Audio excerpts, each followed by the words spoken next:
há uma grande preocupação nos nossos dias com o futuro da igreja. O que será a igreja depois da pandemia? Como será a igreja depois da pandemia? Será que a igreja vai continuar? Vai ser a mesma coisa? Que mudanças virão? A editora Ultimato lançou um livro bem recente, chamado Futuro da Igreja e a Igreja do Futuro, e onde diversos teólogos, pastores, dão ali as suas contribuições sobre esse assunto, que é realmente algo que devemos parar e pensar, apesar de sabermos que a igreja é do Senhor, é o corpo de Cristo, e por isso ela é indestrutível, por isso ela permanecerá até a volta de Jesus. Mas como ela vai funcionar, devemos nos preocupar com isso, e é uma preocupação da liderança da igreja, é como viver esses novos tempos que nós estamos enfrentando. Mas uma coisa que me impressiona é que nós falamos de futuro, como vai ser o futuro, mas ao mesmo tempo nós abrimos um livro que tem 2.600 anos para ver alguma coisa sobre o futuro.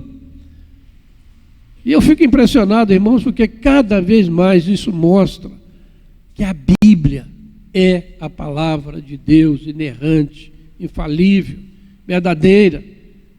Porque como é possível um profeta hebreu, vivendo lá nos confins da terra, 600 anos antes de Jesus Cristo, escrever algo tão pertinente, que fala tanto ao coração de uma igreja no século 21. É algo impressionante. Somente um livro inspirado pelo Espírito Santo pode ter essa capacidade. Por isso nós, como igreja, nestes dias em que a Bíblia é tão desafiada, nós precisamos manter a nossa posição da somente a Escritura.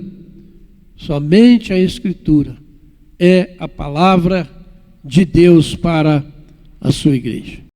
Isso nos consola, nos conforta e nos estimula para a verdadeira caminhada. Vamos olhar aí para o nosso texto e ler os 4 primeiros versículos. Diz assim a palavra: sentença revelada ao profeta Abacuque. Até quando, Senhor, clamarei eu e tu não me escutarás? Gritar-te-ei violência e não salvarás? Por que me mostras a iniquidade e me fazes ver a opressão? Pois a destruição e a violência estão diante de mim. Há contendas e o litígio se suscita. Por essa causa, a lei se afrouxa e a justiça nunca se manifesta. Porque o perverso cerca o justo, a justiça é torcida. Parece que está escrevendo para o Brasil, né? Escrevendo o nosso tempo, né? As perguntas que nós fazemos. O profeta está tentando entender o seu tempo. O que estava acontecendo com Judá? Ele busca de Deus respostas. E ele fica perguntando, né? Buscando no Senhor. E quando nós olhamos essas perguntas, irmãos, nós ficamos admirados, né? Porque elas são atualíssimas. São perguntas que cada um de nós fazemos todos os dias, toda hora, diante dos noticiários, diante da situação que nós vivemos. Nós estamos perguntando: Senhor, o que está acontecendo com este mundo? Até quando, Senhor, essa pandemia vai durar? Até quando, Senhor, as coisas estarão confusas? O que será da igreja? O que acontecerá com os nossos filhos, os nossos netos? os nossos descendentes neste mundo maluco, dessas ideologias perversas que estão aí tentando ocupar lugar. São questões que de fato angustiam a nossa alma, que trazem peso ao nosso coração. Mas a resposta, irmãos, certa, vem da palavra de Deus. E você deve agradecer a Deus, porque o Senhor nos deu essa palavra, uma âncora segura no meio das tempestades desta vida. Nós sabemos aonde estamos firmados, na rocha eterna que é Jesus Cristo. E nós precisamos então, irmãos, olhar para a palavra que vai nos trazer conforto, vai nos trazer esperança no meio desse caos moral, social, econômico, político dos nossos dias. E se não for essa palavra, aonde o ser humano vai se agarrar? Vemos as pessoas cada vez mais desesperadas, não sabem o que fazer, não sabem para onde ir, angustiadas. São essas perguntas. Quem sabe você está fazendo? Quem sabe já subiu ao seu coração algumas delas? Mas o texto não para. E vamos ler a partir do versículo 5 agora. Vede entre as nações, olhai, maravilhai-vos e desvanecei, porque realizo em vossos dias obra tal que vós não crereis quando vos for contada. Pois eis que suscita os caldeus, nação amarga e impetuosa, que marcham pelas larguras da terra para apoderar-se de moradas que não são suas. Eles são pavorosos e terríveis, e criam eles mesmos o seu direito e a sua dignidade. Os seus cavalos são mais ligeiros do que os leopardos, mais ferozes do que os lobos ao anoitecer. São os seus cavaleiros, que se espalham por toda a parte.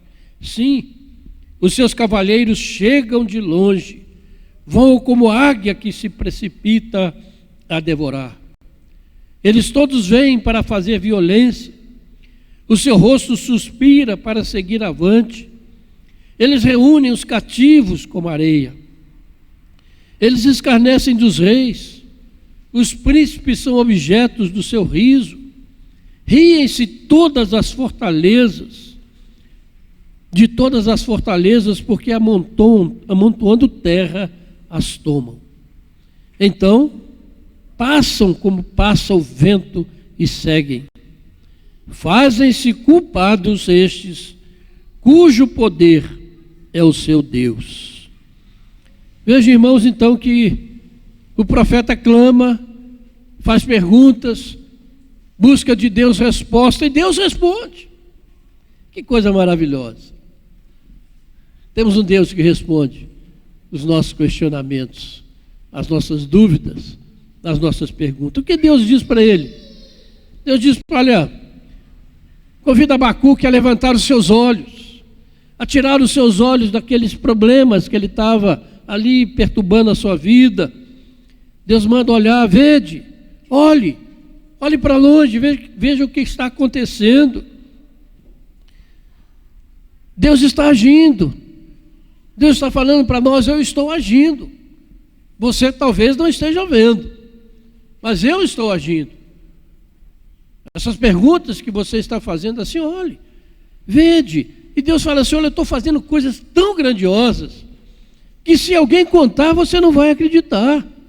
Então veja com seus olhos, porque é coisa grandiosa, que está além da compreensão do ser humano. Mas é interessante, irmãos, que Deus, de fato, age de uma maneira que muitas vezes nós não entendemos, né? Ele diz aí no versículo seguinte: olha, uma obra tal que vós não crereis quando vos for contada. E o que Deus está fazendo? O que ele fala? O que ele responde? Judá estava um caos. Judá tinha se afastado de Deus. Judá tinha se esquecido das obras do Senhor. E o que Deus faz? Qual a resposta que Deus dá àquelas angústias do coração? Ele diz: olha, eu estou levantando um povo cruel, um povo violento, um povo sem piedade, um povo poderosíssimo que marcha sobre a terra e vai destruindo tudo que vem pela frente dos caldeus. Babilônios, uma potência na época. Você imagina bem o que o profeta passou naquele momento, né? Ele está querendo uma palavra de consolo. Não, eu vou resolver o problema de vocês. Deus fala assim: olha, eu levantei os caldeus, eles estão vindo aí. E eles não são mansos, não. Eles são extremamente violentos. Gente, como nós receberíamos esta resposta?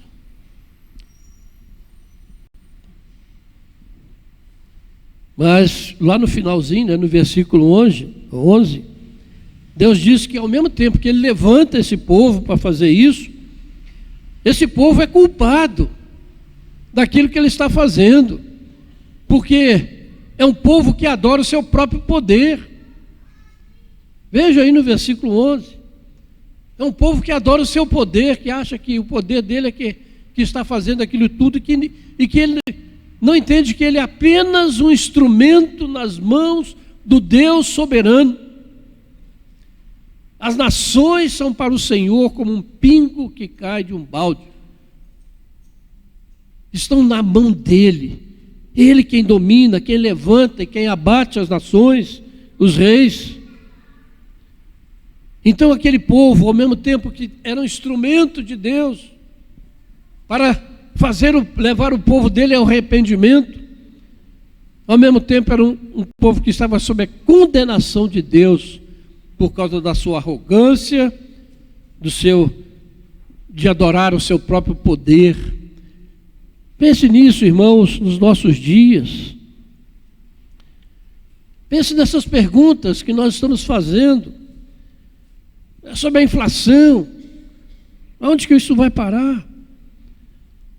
Como eu já disse, que futuro haverá se as coisas continuarem desse jeito? A igreja, como é que a igreja vai sobreviver no meio desse caos? Igrejas surgindo, uma atrás da outra, sem sentido, sem propósito. Pense no medo que grande parte das pessoas estão sentindo.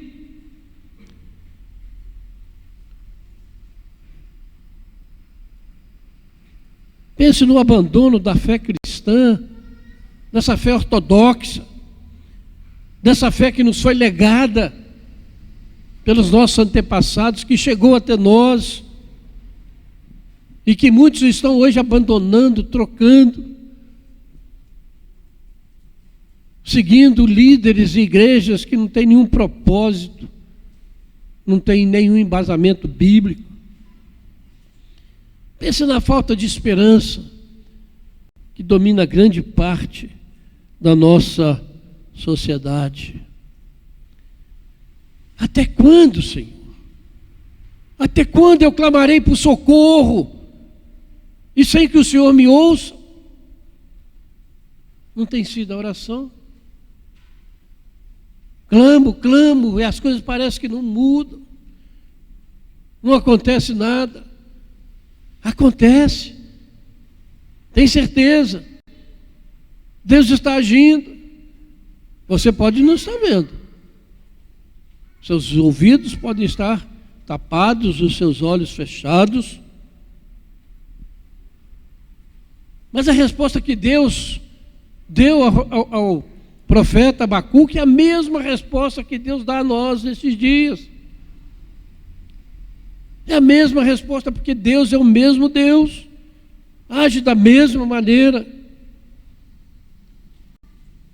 Levante os seus olhos por um momento e veja Fique pasmado e maravilhado com o que Deus está fazendo nestes dias. Ele manda a gente fazer isso.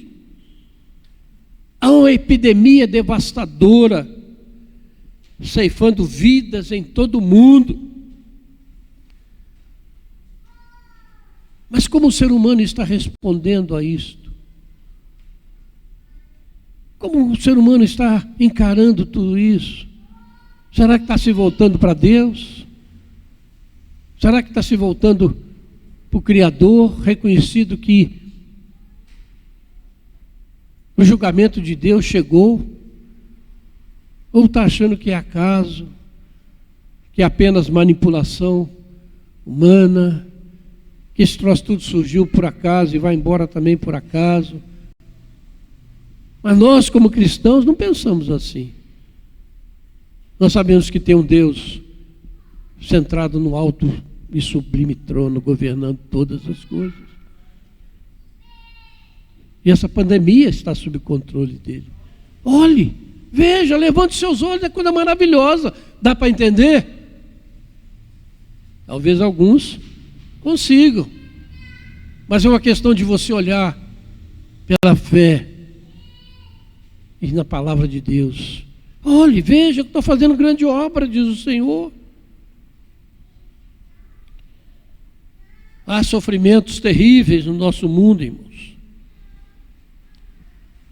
A gente tem recebido muitos comunicação dos nossos missionários lá no norte do Iraque, mostrando o sofrimento de povos ali, vivendo em campos de refugiados de maneira terrível, passando todas as necessidades. Ao nosso lado, ao nosso redor, quantas pessoas passando por momentos tão difíceis, tanto material como espiritualmente. Países em guerra, guerras e rumores de guerras. Você está vendo terremotos devastadores, vulcões ativos, secas terríveis e ao mesmo tempo enchentes violentas. Será que tudo isso é acaso? Levante os seus olhos, acorde. Deus está fazendo uma obra maravilhosa. Talvez nós não estejamos entendendo, por causa do nosso pecado, por causa do nosso orgulho, por causa da nossa vaidade. Nós achamos que a ciência vai resolver tudo.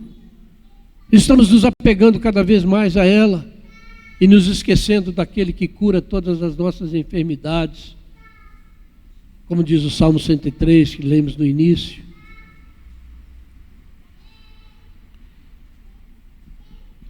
Mas ao mesmo tempo, vendo tudo isso acontecendo, o ser humano não se arrepende, não se volta para Deus. Pelo contrário, zombam ainda mais de Deus. Fazem chacota com o nome de Deus, com as coisas santas e sagradas que Deus criou. Cada vez mais longe do Senhor. E apesar de tudo isso, irmãos, nós vemos pessoas muito mais preocupadas com aqui e com agora do que com a eternidade. O mundo tenta de todos os modos evitar a morte física, mas se preocupa muito pouco com a morte espiritual, com a segunda morte, com aquilo que a Bíblia chama de lago de fogo. As pessoas estão mais preocupadas com o problema do dia a dia, com o preço do combustível, com a saúde, do que com o seu compromisso com o reino de Deus. Nós vimos esses dias, a morte daquela cantora, troço terrível. A jovem, 26 anos, perde a vida. E você vê uma comoção nacional em volta disso. Mas o que isso tem resultado na mudança de vida? Morreu. Como todos vamos morrer, uma morte chocante.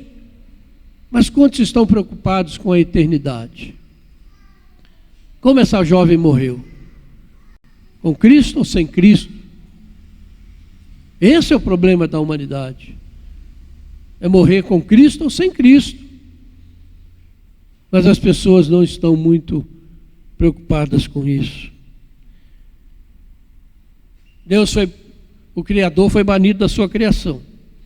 Tem gente dizendo que Deus criou, errou, né, ao criar homem e mulher.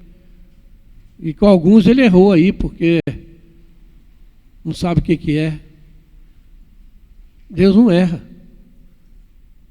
Deus não erra. Ele criou homem e mulher.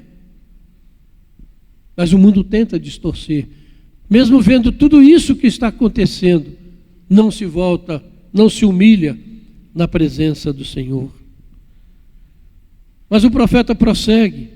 Do verso 12 ao verso 17, ele vai interceder. Ele vai orar, porque ele está confuso. Ele não está entendendo o que está acontecendo e como é que Deus vai fazer isso.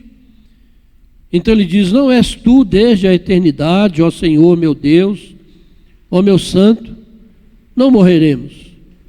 Ó Senhor, para executar juízo, puseste aquele povo. Tu, ó rocha, o fundaste para servir de disciplina. Tu és tão puro de olhos que não podes ver o mal e a opressão não podes contemplar. Porque, pois, toleras os que procedem perfidamente e te calas quando o perverso devora aquele que é mais justo do que ele? Porque fazes os homens como os peixes do mar, como os répteis, que não têm quem os governe. A todos levanta o inimigo com o anzol, pesca-os de arrastão e os ajunta na sua rede varredora. Por isso ele se alegra e se regozija.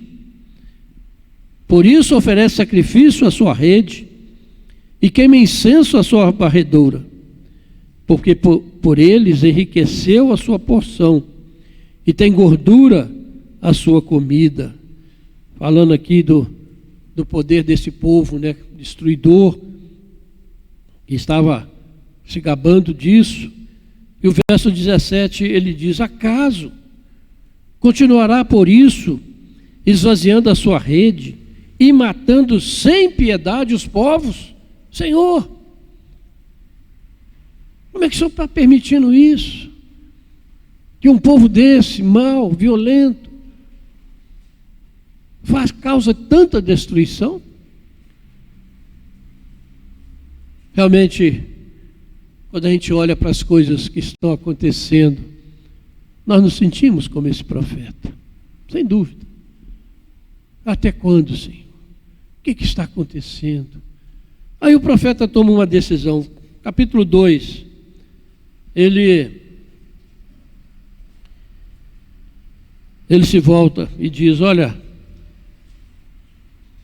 eu vou me colocar na minha torre de vigia, vou me colocar sobre a fortaleza e vigiarei para ver o que Deus me dirá e que resposta eu terei à minha queixa.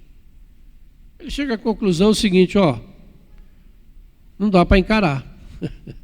A coisa é grandiosa demais para mim. Não dá para eu entender, não dá para eu saber, não dá para... Então eu vou fazer o seguinte: eu vou me recolher, eu vou continuar adorando o Senhor, eu vou continuar orando, eu vou continuar adorando o Senhor, eu vou esperar para ver o que pode acontecer. Que resposta eu terei à minha queixa? Quantas queixas nós temos diante do Senhor, né? Ele decide confiar em Deus, que é a decisão mais sábia que nós devemos tomar. Vamos confiar em Deus. Está confuso, está difícil, não dá para entender. Olhe para cima, levante seus olhos. Há um Deus governando. E esse Deus é o seu Deus. Não é um Deus qualquer, mas é o Deus que te amou. É o Deus que remiu a sua vida. É o Deus que pagou o preço da sua redenção numa cruz. Esse é o Deus em quem nós devemos esperar. Não é qualquer Deus. Não é qualquer confiança. E no capítulo 2, de novo, no versículo 2, o profeta diz: o Senhor me respondeu. Glória a Deus. E disse: escreve a visão, grava sobre as tábuas, para que possa ler até quem passa correndo. Deus inventou aqui o outdoor, né? O pessoal achou que inventou agora, isso é antigo, ó. Porque a visão ainda está para cumprir-se no tempo determinado. Mas vem a palavra: mas se apressa para o fim e não falhará. Se tardar, esperam, porque certamente virá, não tardará. É a resposta que Deus dá. Fica aí, continue adorando a Deus, busque o Senhor, porque a resposta vem, não vai tardar, ela é certa. E nós temos, irmãos, Abacuque não tinha, mas nós temos hoje a Bíblia, o Novo Testamento, a revelação completa de Deus, que nos mostra o que vem por aí, e que nós devemos confiar nesse Deus, somente nele, para nos tirar de todo este apuro. Deus responde. Deus responde. E é a palavra que nós temos, é a visão, é a revelação que está escrita na Bíblia. Essas revelações estão se cumprindo diante de nós. O tempo determinado se apressa para o fim e não falhará. Se tardar, espera, porque certamente não tardará. Deus no controle. Essa é a mensagem clara da Bíblia, irmãos, para o nosso tempo. O julgamento de Deus sobre esse mundo pecador começou. Lembre-se de Romanos 1,18, que diz: a ira de Deus se revela do céu contra toda a impiedade e perversão dos homens que detêm a verdade pela injustiça. Grande luta dos nossos dias é pela verdade. Mas há muitos lutando contra a verdade e querendo deter a verdade. Veja aí no verso 4, no verso 5, ele diz: eis o soberbo, a sua alma não é reta nele. Versículo 5, assim como o vinho é enganoso, tampouco permanece o arrogante, cuja gananciosa boca se escancara como o sepulcro, e é como a morte que não se farta. Ele ajunta para si todas as nações e congrega todos os povos. Arrogante, soberbo, mas a sua alma não é correta. E nós vemos isso, diante de toda essa tragédia que nós estamos vendo nos nossos dias, os líderes deste mundo continuam soberbos, arrogantes, insaciáveis na busca por riquezas materiais.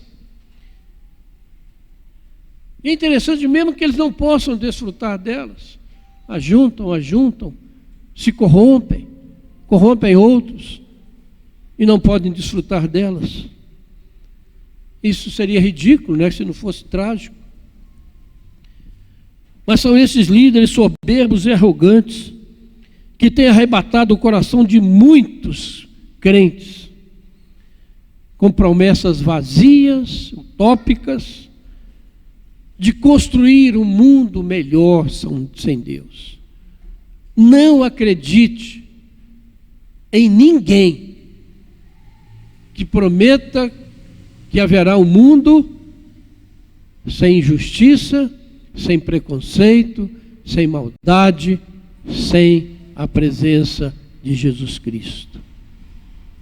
É mentira do inferno. E quantos estão embarcando em projetos políticos, ou econômicos, ou de qualquer coisa, tentando criar um mundo de justiça? Vão acabar com os preconceitos você está vendo as coisas bárbaras e absurdas sendo cometidas, tentando tirar o preconceito de dentro do coração do homem pecador. Não vai tirar, porque só Jesus pode fazer isso. Mas o ser humano continua soberbo, arrogante, e a sua boca para adquirir e para fazer a maldade não cessa. Quantos estão abandonando igrejas, irmãos, que pregam a palavra, que são fiéis, para seguir projetos falíveis, baseados no homem, baseados nas promessas vazias e mentirosas. As cartas de Paulo a Timóteo nos advertem sobre isto. Por isso o profeta resolve se calar, buscar a Deus. Isso que nós estamos fazendo aqui, irmãos, isso tem sentido. Talvez alguém fique, poxa, mas aquele pessoal é doido, está ali 8h30 da noite, 8:50, né? Está lá ouvindo um pregador, talvez sem sentido, sentado nos bancos duros, sem conforto. Tem sentido isso? Tem. Porque o que o profeta fez foi buscar de Deus a solução. E Deus está falando aqui conosco pela sua palavra, mostrando que a solução sempre está nele e nunca fora dele.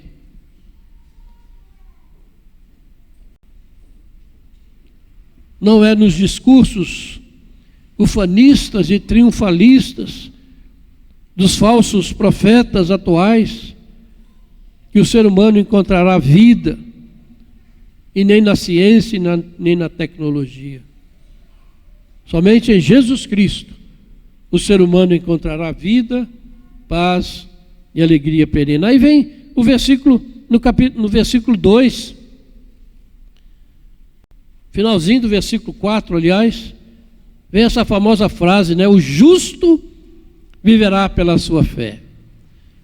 Tem gente que acha que foi Lutero que escreveu essa frase, né?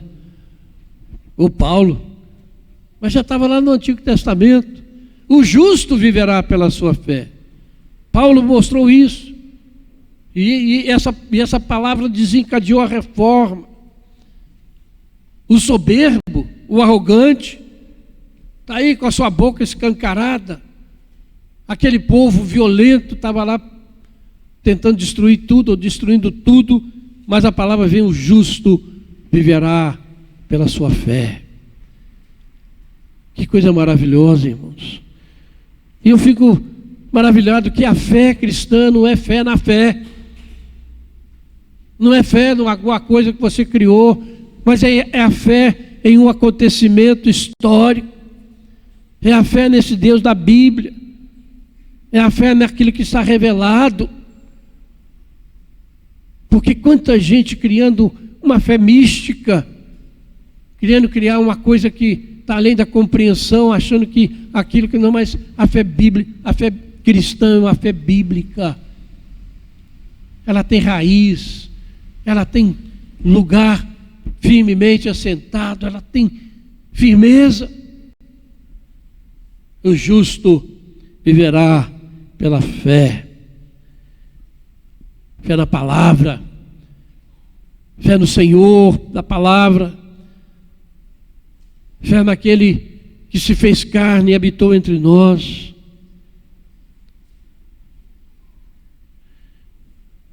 Quando essa frase fez Lutero, Deus usou Lutero para mudar a história da humanidade. E nós só somos o que somos hoje por causa dessa frase. E ela pode mudar também hoje a nossa vida. Pode mudar o destino da igreja, do povo de Deus, se realmente nós, como cristãos, vivermos pela fé. Como eu disse, não fé em qualquer, mais fé naquilo que está revelado. Podemos fazer uma revolução, uma transformação completa da situação. O justo viverá pela fé. Por isso nós não precisamos, irmãos, temer pelo futuro da igreja. e nem pela igreja do futuro, porque ela pertence ao Senhor Jesus. A igreja é o corpo glorioso do Senhor. E Ele prometeu que vai apresentar esse corpo ao Pai como a sua noiva perfeita, sem mácula. Por isso, todos precisam estar na igreja. Esse negócio de desigrejado, de não ter igreja, de daqui para lá, pula dali para cá, não resolve. Você tem que estar na igreja. Na igreja, não é em qualquer lugar. Porque é a igreja que o Senhor vai buscar.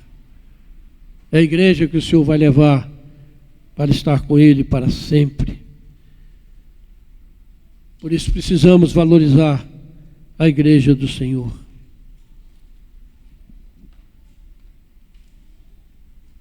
Quanto a nós, irmãos, precisamos viver pela fé naquele que nos amou e a si mesmo se entregou por nós. E nem nos envergonharmos de proclamar a verdade bíblica, nos opondo aos absurdos das ideologias de gênero que querem plantar no mundo contra a criação de Deus. Essa é a melhor e a única maneira de permanecermos firmes no meio das tempestades e más notícias do nosso tempo. Abacuque termina a sua profecia com uma longa oração no capítulo 3. Nós conhecemos apenas a parte final dessa oração, né, a partir do versículo 17, né, que diz, ainda que a figueira não floresça, né, cantamos, é muito conhecida essa parte. Mas ele começa a sua oração dizendo, capítulo 3, verso 2, tenho ouvido, ó Senhor, as tuas declarações e me sinto alarmado. Mesmo ouvindo Deus falar, e ele fica alarmado, porque se você está ouvindo o que Deus está fazendo, vendo o que Deus está fazendo nestes dias, é para ficar com o coração alarmado mesmo. Deus está agindo. E ele pede, aviva a tua obra, ó Senhor, no decorrer dos anos. E no decurso dos anos, faze-a conhecida. Na tua ira, lembra-te da misericórdia. Esta é a oração, irmãos, que precisamos fazer ao Senhor. A oração dele é linda. Depois você pode ler ela completa. Mas ele fala, ao Senhor, eu tenho ouvido, eu entendi, mas mesmo assim, eu estou apavorado. Mas eu confio no Senhor. Aviva, Senhor. Aviva a tua obra. Faze-nos crer no poder da tua palavra. Nós ficamos choramingando nos cantos contra a ideologia de gênero, contra isso, contra aquilo. Prega a palavra, porque ela muda as situações. Viva pela fé no Deus que te amou em Jesus Cristo. E aí a gente vai para o final da oração. A gente geralmente lê a partir do versículo 17. Mas eu quero ler também o versículo 16. Ouviu, e o meu íntimo se comoveu. A sua voz tremeram os meus lábios. Entrou a podridão nos meus ossos, e os joelhos me vacilaram. Pois em silêncio devo esperar o dia da angústia que virá contra o povo que nos acomete. Ele ora, confia, e diz, Senhor, eu ouvi a resposta. Meus pés, minha perna está bamba. Meu joelho está batendo no outro. Mas eu vou esperar o dia da angústia, o dia em que o Senhor virá contra esse povo, que o Senhor mesmo levantou para castigar o povo dele. O castigo virá daqueles que hoje têm zombado, têm tentado aniquilar a igreja, têm agido contra a igreja. Um dia virá e o Senhor vai aniquilá-los. Triste. Aí ele diz então: ainda que a figueira não floresça, nem haja fruto na vide, o produto da oliveira minta e os campos não produzam mantimento, as ovelhas sejam arrebatadas do aprisco e nos currais não haja gado. Todavia, vamos ler, irmãos, eu me alegro no Senhor, exulto no Deus da minha salvação. O Senhor Deus é a minha fortaleza e faz os meus pés como os da corça e me faz andar alteneiramente. Aleluia! Glória a Deus! Maravilhoso este Senhor que nós servimos, que nós adoramos. Que coisa maravilhosa, irmãos. Os problemas e os questionamentos estão aí. Mas não fiquemos atentos apenas a eles. Mas vamos levantar os nossos olhos para ver a obra grandiosa que Deus está fazendo em nossos dias. Porque se alguém contar para você, talvez você não acredita, mas Deus está te dando o privilégio de ver. Vamos nos opor à mentira com a verdade revelada, que é Jesus Cristo, o vencedor da morte. Vamos orar para que haja arrependimento e volta para o Senhor Jesus em fé. Vamos orar pelos nossos queridos, para que sejam salvos da ira divina. Vamos nos empenhar nisso, porque diz a profecia: mas se apressa para o fim e não falhará. Se tardar, espera-o, porque certamente virá, não tardará.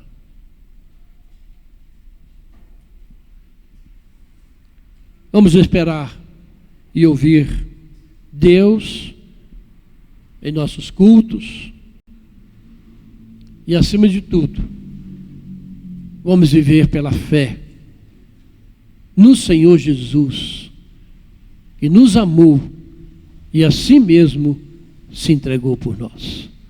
Que Deus nos abençoe. Amém. Vamos orar?